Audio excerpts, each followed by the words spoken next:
Hi everyone, I'm Kayla with Spills, Spells, and Stories, and I'm here to show you some of the newest fiction books from PaperPie. First up, we have the Tiger Warrior series. This book is about Jack, who loves these wonderful stories that he's told, and then when he's given a magic coin, he discovers that the kingdom in the stories are real, and he has to save it from a terrible danger. He teams up with his new friend, Princess Lee, to stop the deadly Dragon King. This series has 3 books in it right now and is recommended for ages 7 and up. Next, we have the Epic Historical Adventures. There are 3 books in this series, and they are all historical fiction stories. First, we have the 1910 Great Flood, and these are going to be for about ages 9 and up. Then we have A Great Escape. This is set in Cold War Germany. And last, we have The Boy and the Spy, which is during World War II. Another great one for ages 9 and up are going to be from Usborne Adventure Gamebooks, Cursebreaker. So this is a choose your own type story. There's illustrations in here. Some of the illustrations are actually part of the clues, where you're going to have control over the story, whether you choose to go left or choose to go right, and you'll be sent to a different page to find. Or if you want to go through the forest or cross the river. Lots of fun stuff to take a look at in here, and just a way fun story that's very interactive. So that is Cursebreaker. Next are these 2 incredible and very different books to PaperPie's collection. We have Inside the Box, and we have Coco and Fly. And what's great about these, they are all wordless comics. So right in the front, you have this little flap where it gives just information about the wordless comics, and then you've got the comic pages in here. And these are great for pre-readers, these are great for new readers, these are great for struggling readers, and your child can look at the pages. You can see that there's a light bulb moment happening here. They can retell the story. You can sit and talk to them. Wow, based on this, image, what do you think they would say? What do you think is happening here? There's so much in here that's great for conversation. And I don't know about you, but my children will sit and just flip through pages, whether they can read or not, and just look at the images for hours, honestly. So this is Coco and Fly and Inside the Box. Are you a fan of School of Monsters? There are 2 new School of Monsters. We have Bug's First Day, and we have Jem's Big Idea. These are by the fabulous Sally Rippin, and if you're not familiar with School of Monsters, they're great for early readers. There's 1 sentence per page, and the last word is always in a different color, and they rhyme, which is very neat. The stories are fun and cute, and they're not too much, so a new reader who's working on building up their stamina to read longer stories, this is a really good fit for. So this is School of Monsters, and then at the end, it teaches you how to use the book. There is a place to draw the main character, and there's also a word bank, so you can practice some sight words, and I'll show you that. This has a great mixture of green, orange, and red. Green is kind of where to start. Orange is sort of in the middle, and red is a bit harder, and all the books are a little different. Some will be heavy on the green, some will be heavy on the red, and some will be everywhere in between. So in addition to the School of Monsters collection, you've got Jem's Big Idea and Bug's First Day. Next, we have another sequel. This is Unicorns Don't Love Sparkles, the original being Unicorns Don't Love Rainbows. So here we meet Unicorn again, who just doesn't like sparkles, and it's actually their birthday, and they are not really excited about a birthday because they don't want to open anything pink and fluffy. They don't really like sweet treats, and they don't like parties, so what are they gonna do?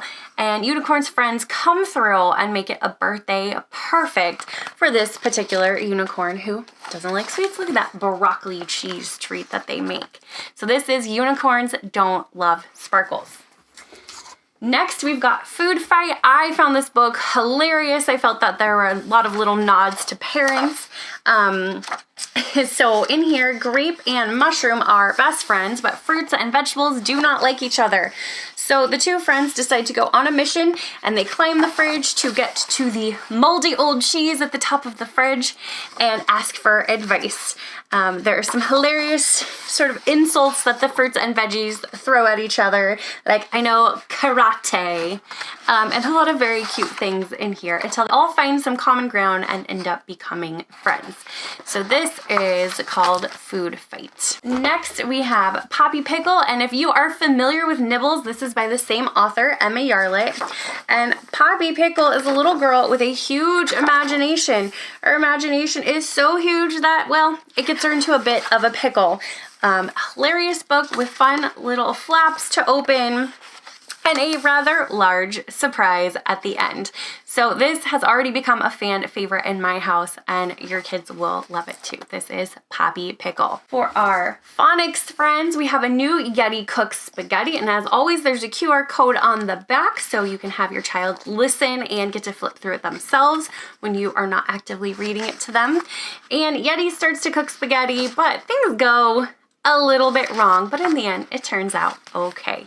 This is Yeti Cooks Spaghetti. The World Sleep Championship of Animals. This book is hysterical, and these animals are competing to see who is the best sleeper, and one of the challenges is sleeping through a boatload of construction noise. Sleeping in the cold, sleeping in silence, sleeping through heat, sleeping through distractions, and who will be the winner. It also talks them through the competition aspect, who's winning, and has a pretty large surprise at the end as well, because what does this gorilla have to do with any of that?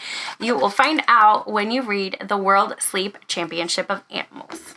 Bears Don't Cry. I love a good book with a kind of moral to the story.